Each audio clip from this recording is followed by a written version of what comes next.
Bonjour, nous allons recevoir aujourd'hui Jacques Maire, qui est président de la COFREX et qui est commissaire général du pavillon France de l'exposition universelle 2025 qui s'organise à Osaka et qui ouvrira le 13 avril prochain. Jacques Maire, bonjour. Bonjour. La première question qui se pose aujourd'hui, c'est à quelques jours de l'ouverture de l'exposition universelle 2025, est-ce que vous êtes prêt? Alors non, aujourd'hui on n'est pas prêt, on sera prêt le 13 avril. On a fait le choix d'un pavillon important, avec une belle, je dirais, architecture, une scénographie intéressante mais assez complexe à monter. Donc on aura besoin de tout le temps qui nous est imparti jusqu'à la dernière minute. Donc je suis confiant sur le fait qu'on ouvrira le 13 avril, mais on ne sera prêt que le 12 avril au soir.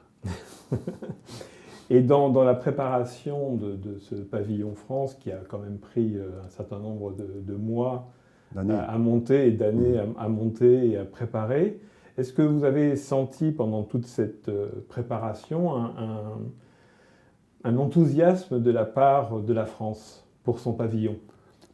Alors, c'est très loin, je dirais, des Français, parce que ça se passe au Japon, ça se passe dans longtemps, quand on en parle un an avant. Et donc, je n'ai pas senti effectivement qu'il y avait une attention médiatique ou de l'opinion publique, parce que ce n'est pas un sujet de débat public tant que ce n'est pas ouvert, et c'est au Japon. En revanche, ce que j'ai senti, c'est qu'à chaque fois qu'on a eu l'occasion d'interagir avec des personnes intéressées, avec des entreprises, avec des médias, avec des spécialistes, le Japon, ça parle quand même énormément, à la fois au business, mais aussi à l'imaginaire. La thématique qu'on a retenue effectivement pour ce pavillon, c'est-à-dire un pavillon qui soit humaniste, empathique, plein de valeurs, avec un élément très artistique, mais aussi des côtés très technologiques, que ce mélange-là était quelque chose qui répondait vraiment à une attente et à un besoin. Et donc on a toujours senti en fait un profond accord entre le projet du pavillon et l'attente des gens qui s'y intéressaient. Et vous avez travaillé donc avec un certain nombre d'entreprises pour mettre en place le pavillon et, j'allais dire, développer la thématique générale, mais d'aller dans différents éléments et différentes directions en fonction des entreprises. Est-ce que vous avez, j'allais dire, rempli votre quota d'entreprises? Est-ce que tous les acteurs que vous attendiez ou qu'en soit vous pouvez espérer sont présents? On a à peu près une quarantaine d'entreprises qui sont partenaires, depuis celles qui mettent des gros moyens, parce qu'elles ont des enjeux business qui sont très importants. Je pense en particulier au groupe LVMH, bien sûr, AXA, Nina Farm comme biotech, les vins d'Alsace, et puis des entreprises qui sont très présentes parce qu'elles ont, je dirais, une volonté d'accompagner la France à l'international, comme Mazars, comme Orange, comme Veritas, et des entreprises qui sont présentes sur des technologies qui sont plus fortes aujourd'hui dans le domaine un peu des expos, qui est la création et l'architecture comme Dassault Systèmes. Je ne citerai pas tous, évidemment, mais ce qui est important de voir, c'est qu'il y a d'abord une très grande biodiversité en fait, des entreprises qui sont intéressées à cela, que je viens un petit peu d'indiquer. Il y a beaucoup de territoires, des pôles de compétitivité, des ETI. Et c'est vrai qu'aujourd'hui, on se rend compte qu'il est beaucoup plus facile, quelque part, de mobiliser et de décider avec des ETI qui sont gérés par des acteurs à la gouvernance assez simple, qui peuvent prendre des paris, et que la gouvernance des grands groupes, en fait, elle prend un temps fou pour des montants qui ne sont pas forcément très importants, parce que c'est leur processus. Et aujourd'hui, je dirais, cette situation de la France avec des acteurs qui sont très installés, mais qui sont un peu pris dans leur complexité, et je pense notamment au secteur industriel qui est peu présent, alors même qu'il pourrait être présent, et des acteurs qui ont cette capacité à se projeter plus vite, plus rapidement, fait qu'on a ce nouvel équilibre, et qui n'est pas forcément celui auquel on attendait. Ce n'est pas un pavillon du CAC 40, c'est un pavillon qui est beaucoup plus diversifié que ça. Et donc du coup, ça vous porte à réfléchir sur les prochains rendez-vous qui vont être organisés à Belgrade et puis à Riyad, dans l'approche justement que vous allez avoir avec les entreprises, où à chaque fois c'est, j'allais dire, remis à zéro et puis on attend de voir ce qui va se passer? Alors, d'abord pour répondre à la fin de votre dernière question, il y a toujours de la place. Oui. C'est-à-dire que nous avons 180 jours en fait, de présence, avec des capacités de visibilité, d'action et de communication tous les jours.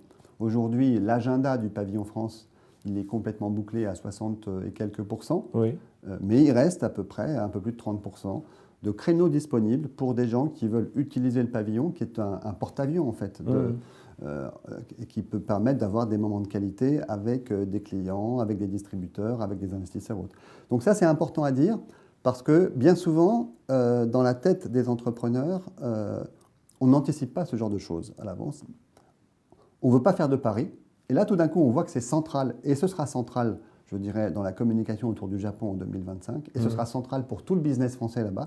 Et je suis sûr que des gens viendront au dernier moment, quand ce sera trop tard, même si on est hyper pragmatique, on laisse effectivement, je dirais, la possibilité d'utiliser le pavillon jusqu'au dernier moment en fonction des capacités. Évidemment, on n'est pas partenaire dans ce cas-là, ou de façon plus limitée, mais il y a quand même ces capacités. Ensuite, ce que vous évoquez sur Riyad et Belgrade me permet en fait d'aborder un sujet qui est très important, c'est que c'est très récent en fait, ça fait que depuis 2018, qu'il y a une compagnie publique, une société anonyme française à capitaux publics qui s'appelle Cofrex, qui est totalement dédiée à ce métier. Et c'est un métier complexe, parce que c'est vraiment monter des opérations à l'autre bout du monde, en devise, dans le cadre de marchés qui sont compliqués, avec une complexité aussi architecturale et scénographique. Et le fait d'avoir cette structure permanente, même si elle est toute petite en période de conception, elle est beaucoup plus lourde quand elle est en période d'exploitation, évidemment, ça permet aussi d'accompagner un écosystème d'entreprises, je dirais, qui estime que c'est des moments de valorisation importante d'une expo à l'autre. Et donc, c'est vrai que nous avons eu des résultats très, très, très positifs avec Dubaï pour l'exposition 2021. Nous avons embarqué depuis Dubaï à Osaka un certain nombre d'entreprises et nous savons déjà qu'un certain nombre de partenaires ont envie de nous accompagner pour... alors Belgrade, c'est un peu tôt parce que c'est plus petit et que c'est un petit marché, mais Riyad, c'est certain. Belgrade aussi, je pense qu'il y aura des acteurs, bien sûr. Et dans votre réponse, vous évoquez les difficultés que vous avez pu rencontrer parce qu'effectivement, ça se passe dans un autre pays, dans une autre devise, avec des modes de perception, j'allais dire, un peu différents. Quelles ont été ou quelle a été la principale difficulté que vous avez rencontrée dans la mise en place justement du pavillon France pour cette exposition? Alors, c'est les problèmes interculturels sont très importants avec le Japon et l'insularité quelque part. C'est une double insularité, car vous voyez un peu sur la photo derrière vous, l'expo est sur une île qui est elle-même dans un port au large de l'île, voilà, de la principale île du Japon.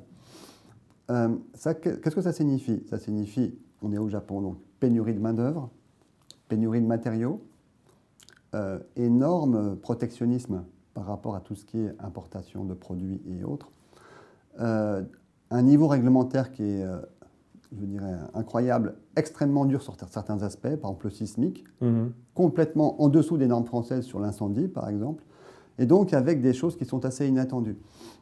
Et il faut le faire dans un contexte où, je dirais, l'éthique du business au Japon n'est pas excellente. Donc là, on a, comme dans toutes les expos, un effet d'aubaine et une concurrence qui ne joue pas vraiment son jeu. Et donc ça conduit à devoir anticiper très fortement et avoir des plans B, des plans C et autres. Et avec nos amis japonais, travailler avec une entreprise française pour une opération ponctuelle, c'est une prise de risque énorme pour eux. Parce que finalement, ça va être des petits marchés. C'est-à-dire, quand on a un pavillon qui a un budget global de construction de l'ordre de 30 millions d'euros, je parle pour la construction, et que globalement, on a des opérations de BTP pour faire des usines de puces électroniques à 2 milliards, quand on est un grand groupe de BTP, la question ne se pose même pas.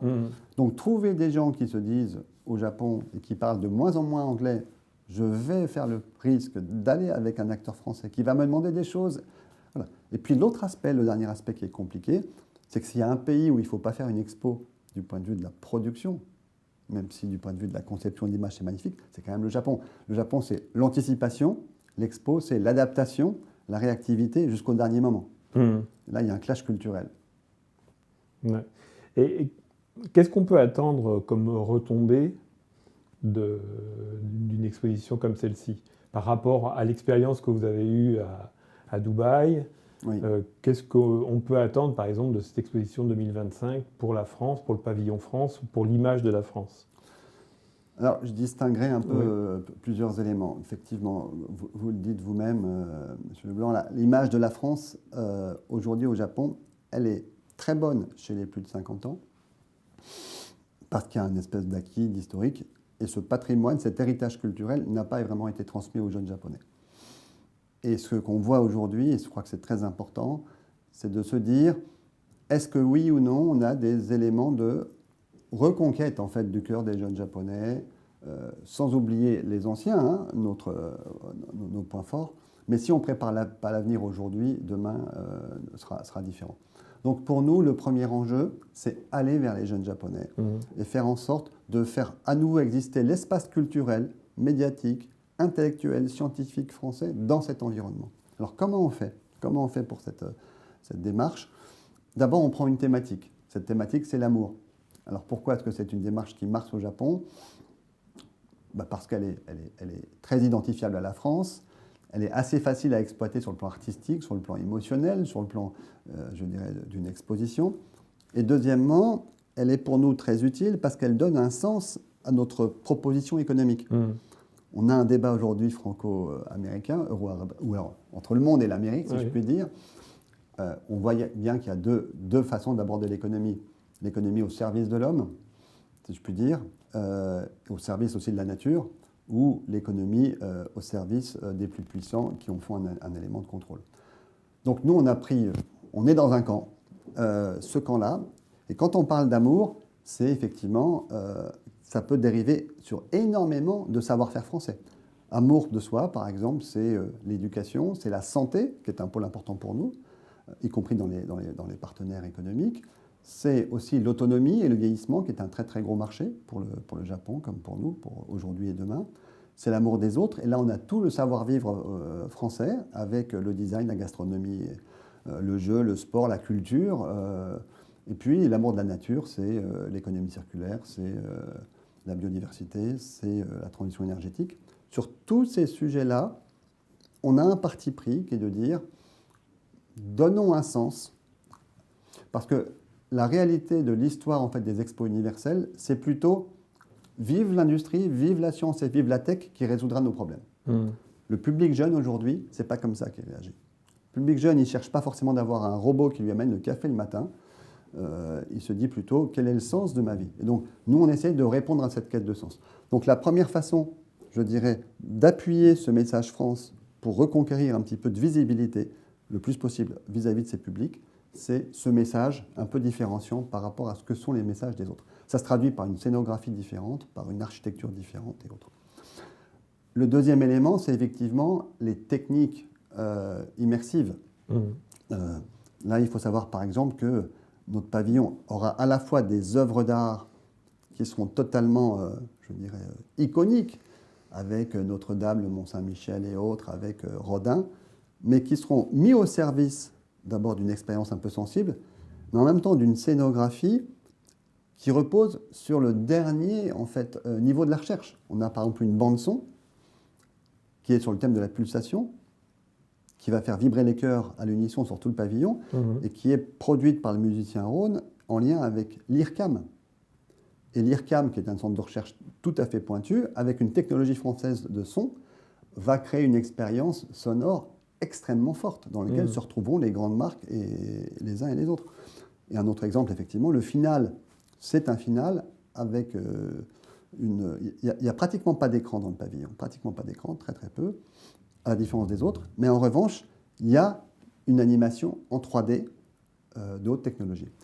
Et le dernier, voilà, et ça, c'est quelque chose qui parle aux jeunes, et avec un élément en plus supplémentaire qu'il n'y a pas d'habitude dans les pavillons, c'est qu'on va pouvoir, pour les jeunes qui ne viennent pas, parce que la pratique, quand même, n'est pas de venir dans les expos universelles et de craquer 1 000 € pour un week-end quand on est deux jeunes qui habitent à Tokyo ou à Hiroshima, parce qu'il faut l'hôtel, il faut les...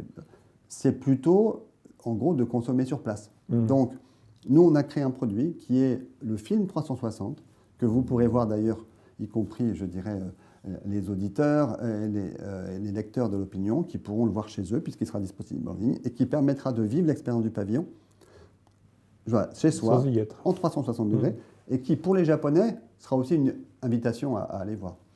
Et le troisième élément, pour justement saisir un peu cet intérêt des Japonais et des Japonais, c'est les références franco-japonaises. C'est-à-dire que le pavillon est construit pour le public japonais. Et le pavillon est construit pour que dans chaque espace, il y ait ces références entre la France et le Japon. Et il y a beaucoup de rapprochements possibles, que ce soit sur la mode, que ce soit sur la création, que ce soit sur l'architecture, que ce soit sur des drames communs. Par exemple, au Japon, tout le monde connaît le fait que Notre-Dame a brûlé en 2019. Il se trouve que le château de Shuri, qui est un des grands châteaux importants à Okinawa, a brûlé en même temps et que les deux équipes les reconstruisent avec une coopération scientifique. Ce sera montré de façon spectaculaire, de façon scénographique, ces rapprochements. Donc, le message, il est simple. On offre en fait une expérience exceptionnelle.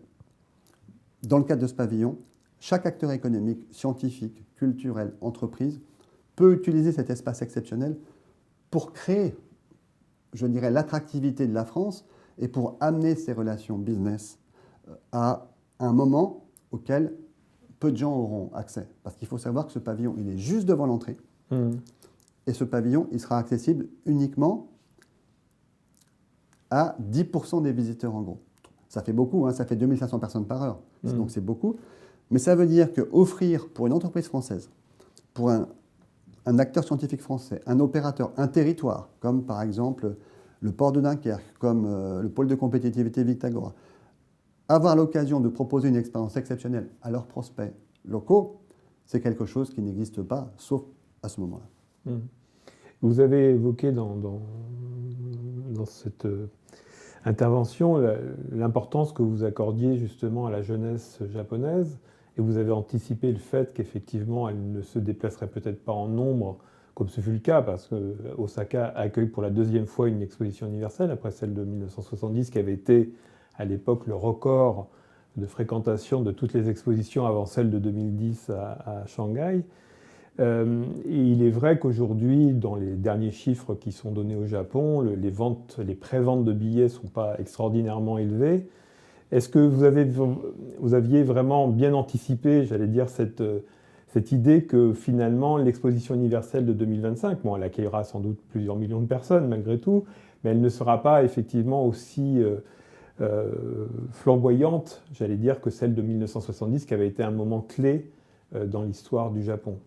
Alors d'abord, je pense qu'elle sera très impactante, elle sera très spectaculaire, elle sera très belle, parce que quand on voit la qualité de réalisation des espaces, on est quand même au Japon. Et je dirais le propos, le souci, la démarche esthétique et autres, alors que le Japon est extrêmement à la mode en ce moment, je dirais, va vraiment répondre à l'attente des visiteurs. Ça, j'en suis totalement persuadé. Et donc, le fait qu'il y ait du retard à l'allumage s'explique pour des raisons, je dirais, japono-japonaises assez simples, assez classiques. Ce n'est pas des très bons communicants. Dire savoir-faire mieux que faire savoir, en fait, hein, au Japon, comme toujours. Et deuxièmement, c'est les rois de la complexité. Et donc, juste un point, il n'y a eu que 7 millions et quelques de billets vendus. C'est vrai que c'est un problème, mais pour acheter un billet, c'est encore juste très très compliqué.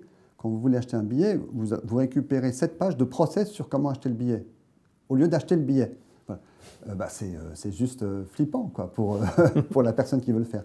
Donc je pense que tout ça va se régler. Il y a un message qui est extrêmement fort du côté des organisateurs et aussi de l'organisation internationale en charge, qui s'appelle le Bureau international des expositions, qui disent que globalement, il y a beaucoup de choses à simplifier pour libérer les vannes. Mais nous, ce qu'on sent là vraiment, à la fois du côté de l'intérêt du public, du côté des, je dirais, y compris de ce qui se passe sur les tours opérateurs français, par exemple, qui sont un exemple, c'est quand même le Japon, c'est hyper puissant et autres.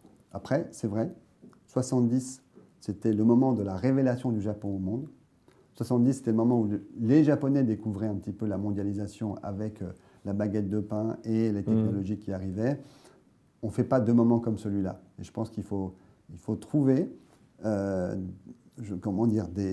des thématiques, des approches qui correspondent au moment. Mais réfléchissez un petit peu aussi à ce qu'on disait au JO avant la cérémonie d'ouverture et ce qu'on en a dit après. Je pense que le Japon a vécu une énorme frustration en 2020 avec des JO sans public. et que là, ils n'ont pas du tout envie de recommencer la même chose. Donc ils sont quand même, je dirais, très très ouverts à ce qui peut être dit pour bouger dans le bon sens et faire en sorte que ce soit un succès à la hauteur de leur investissement qui est énorme. Et dans cette perspective de l'exposition 2025, qui est malgré tout un endroit où il y a plusieurs pays qui sont représentés, donc il y a une espèce de concurrence qui se met en place entre les uns et les autres, comment vous voyez justement la place de la France dans cet ensemble, sur cette île qui s'appelle l'île du rêve, puisque en japonais c'est Yumejima. Qu'est-ce que vous pouvez dire de cela ? Je pense qu'il ne faut pas voir... aujourd'hui, toutes les enceintes multilatérales, y compris l'ONU, y compris la Commission des droits de l'homme et autres, sont des endroits d'affrontement.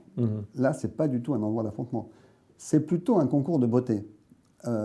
Et donc, pour que le concours de beauté soit réussi, il faut que les candidates soient belles, et toutes. Sinon, voilà. Donc, il ne s'agit pas de se dire, quand on est France, je veux être la seule fleur dans la prairie. Pas du tout. Donc, on a besoin que tout le monde soit vraiment au niveau pour créer cette fleur. Maintenant, le parti pris qu'on a eu au niveau architectural et scénographique fait que cette douceur, cette qualité, ce style, ce chic se verront. Je donne juste un petit exemple. Quand vous rentrez dans l'exposition universelle, vous laissez un petit peu à gauche le pavillon japonais, vous voyez un petit peu derrière vous ce ring en bois là, qui effectivement sous lequel on passe quand on sort de la bouche du métro, et là on tombe sur deux pavillons, le pavillon français et le pavillon américain. Il n'y a pas plus de contrasté que ces deux pavillons. Le pavillon américain, c'est une tour et deux ailes avec des écrans géants qui bombardent comme Times Square. Et donc, c'est très efficace. C'est un aspirateur, en gros, à visiteurs. Et on est tout de suite complètement, je dirais, entre guillemets, capté par ces écrans géants. Mais en même temps, voilà, on a tout vu au premier regard. Le pavillon français, à côté, vous connaissez Christo, un peu, avec ses architectures enveloppées. Eh bien, c'est comme un théâtre géant, selon Christo. On voit une scène, mais elle est masquée par des voiles. On voit une espèce d'alliance géante en cuivre rosé qui est en fait un grand escalator comme Centre Pompidou, qui va permettre en fait d'avoir un message, c'est délicat, c'est du mystère, venez à l'intérieur, on vous invite. D'ailleurs, c'est très accessible puisqu'on voit qu'on peut monter à tous les étages, c'est très inclusif. Et c'est le pavillon de l'amour, avec ce côté textile, ce côté justement voile, alcôve, chambre et autres. Et devant, juste devant, vous avez un moulage monumental des ateliers du Louvre, qui est un enlèvement amoureux de Psyché par Mercure, et qui évoque effectivement autre chose. C'est l'intemporalité de l'amour, c'est des fondamentaux esthétiques et culturels qui sont très puissants, et c'est surtout une part de mystère. C'est-à-dire que tout est encore à découvrir. Avec, d'un côté, un pavillon, nous concernant, très féminin, très girly, je dirais, en termes anglais, et l'autre, un pavillon très viril, très boyish. Et je pense que c'est ça qui est intéressant. Ce qui est intéressant, c'est que chaque pays exprime un petit peu, en fonction de son analyse du moment, son identité, et vous verrez un peu partout des partis pris qui seront assez forts. Des blocs de glace sous forme architecturale pour le Canada, une médina pour l'Arabie saoudite. Et il y a une part de vérité dans ces messages-là. Et je pense que pour nous, on vise vraiment à être dans un niveau qualitatif élevé, à la fois sur le plan de la perception, mais aussi à la fois sur le plan de la fréquentation. Et là, on a un avantage énorme que les Japonais nous ont fait en tant que cadeau, c'est qu'on est devant, donc on sera par définition un des pavillons les plus visités. Pour finir, je vais parler un peu des hommes et des femmes. Vous avez choisi 2 parrains pour le pavillon France. Est-ce que vous pouvez dire un petit mot de ces 2 parrains et les raisons pour lesquelles vous les avez choisis ? Alors d'abord, nous, on est très heureux de pouvoir accueillir comme parrain Teddy Riner et Antoine Dupont, que je remercie, puisque c'est quand même pour eux un engagement qui globalement est un engagement au service de la France. Donc, il y a un héritage des Jeux Olympiques, qui est quand même un très très gros succès mondial. Et on a là 2 parrains qui ont été des super champions de ces JO, chacun dans leur environnement, sur 2 sports qui n'ont pas le même statut, mais qui impactent aujourd'hui quand même, je dirais, l'identité japonaise. En 2 mots, Antoine Dupont, c'est quand même, je dirais, le fer de lance, le meilleur joueur du monde en matière de rugby. Il a passé au rugby à 7 pour les JO, qui est un sport qui n'était pas forcément le sien. Il a réussi magnifiquement. Et il y a un vrai intérêt très, très croissant au Japon pour ce sport. Et les Japonais, d'ailleurs, ont joué un rôle très important en 2023, lorsqu'il s'agissait d'avoir la coupe, le mondial du rugby en France. Et là, c'est très simple, hein, c'est la volonté de promouvoir aussi un sport dont l'identité est également française, pas uniquement anglo-saxonne, à travers quelqu'un d'emblématique qui aime et qui connaît un peu ce pays, pour y avoir été à plusieurs reprises. Teddy Riner, c'est assez différent. On est sur l'inverse, c'est-à-dire c'est un sport japonais, mais il se trouve que ce sport japonais est un sport qui vit plutôt une crise au Japon de renouvellement et qui, en France, au contraire, est un sport qui est en plein développement et qui a un côté peut-être plus ludique. Et donc, Teddy Riner ne vient pas pour donner des leçons et montrer effectivement à quel point il maîtrise les Japonais sur leur terrain. On vient plutôt apporter un message qui est de dire, voilà, vous avez créé ce sport, vous en êtes les propriétaires intellectuels, je puis dire, et la France apporte une vision un peu renouvelée qui correspond en fait à une approche à la fois très performante, mais en même temps qui engage énormément en France, et c'est un point de rapprochement. Bon, Teddy Riner connaît très très bien le Japon, il est allé plusieurs dizaines de fois, il est là-bas chez lui, et c'est vrai que pour nous, c'est une tête d'affiche qui a un très très gros écho, donc il sera présent à plusieurs reprises sur le pavillon. Donc ces 2 personnages, effectivement, illustrent un petit peu le côté relation culturelle, sportive entre la France et le Japon. J'ai entendu dire que vous vouliez également éventuellement parler du manga. Est-ce que vous pourriez dire un petit mot là-dessus? Je sais que ce n'est pas encore tout à fait fait, mais c'est un élément très important de la relation culturelle entre la France et le Japon. Oui, bien sûr. La France est le premier marché pour le manga en dehors du Japon. Je pense aussi qu'il y a beaucoup de mangakas français qui ont réussi à percer, à la fois en France, mais aussi au Japon. Et nous avons dans l'idée d'aider en fait le futur musée européen du manga qui est à Colmar, de pouvoir avoir un grand moment de communication, notamment à l'occasion de la Journée de la France, qui sera dédiée en fait à la France sur l'ensemble de l'expo et qui aura lieu le 13 septembre 2025. Et il y aura, je ne vais pas encore donner les noms puisque c'est encore en discussion, mais il y aura très probablement, en tout cas nous faisons tout pour, une grande bataille des mangaka sur l'espace du pavillon France, entre mangaka français et japonais, et je dirais dont le produit, dont la fresque pourrait être un legs pour l'histoire qui sera effectivement transféré au musée du manga à Colmar. Très bien. Dernière question. Est-ce qu'il y aura une présence présidentielle française à Osaka? Alors, vous connaissez l'actualité internationale. Elle n'est pas du tout exclue. Aujourd'hui, nous avons un certain nombre de ministres qui sont inscrits à l'agenda. Pour nous, la réalité, c'est qu'effectivement, le 13 septembre, c'est la journée de la France. Et nous ferons en sorte de nous mettre au service du gouvernement pour avoir le plus beau et le plus haut niveau de représentation. Ceci étant, on est quand même dans une atmosphère de guerre. Oui. Cette guerre, elle a plutôt lieu en Europe en ce moment, même si l'Asie est fondamentale pour la France. Et donc, je ne peux pas préjuger de ce qui peut se passer, mais j'ai bon espoir qu'on soit représenté à très très haut niveau. Voilà. Jacques Maire, merci beaucoup d'avoir répondu à nos questions et un plaisir. Bonne chance pour ces 6 mois d'exposition universelle à Osaka. On les prend avec plaisir. Merci à vous.